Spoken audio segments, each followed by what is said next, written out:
Hindi ito patungkol sa press freedom.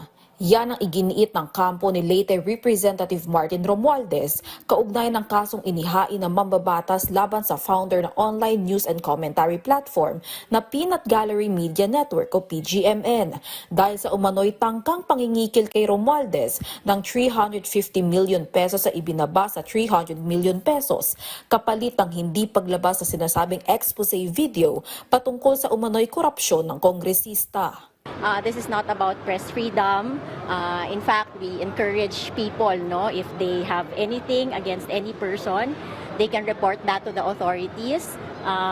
But we should always follow the process. Matatandaang hinainan si PGMN founder Franco Mabanta ng warrant to examine computer data para suriin ang call logs, chat history, electronic communication at iba pang electronic data ni Mabanta. Bagamat nagpaunlak ng pahayag ang spokesperson ni Romualdez sa si Attorney Elaine Atienza, hindi siya nagbigay ng detalye patungkol sa arraignment at usat na investigasyon ng National Bureau of Investigation. So sa ngayon, we cannot speak of the details of the case, and along with the other evidence kasi it's already subject of the ongoing proceedings. But what we can say right now is that we are confident in the strength of our case and our evidence, and the court is the proper forum where we can, test this evidence. Sumipot si Mabanta kasama ang kanyang abogado na si Attorney Bernice Rodriguez sa Pasig Regional Trial Court para sa arraignment ng kasong robbery extortion. Pero tumanggi silang magbigay ng pahayag sa media.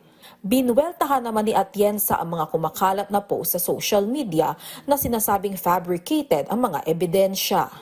Yung court talaga, hindi yung social media, and we encourage the public to be more circumspect, mas maging mapanuri tayo sa mga nakikita natin sa social media because ultimately it is the court that will decide. Pansamantalang nakalaya si Mabanta at 4 na co-accused matapos makapagpiyansa.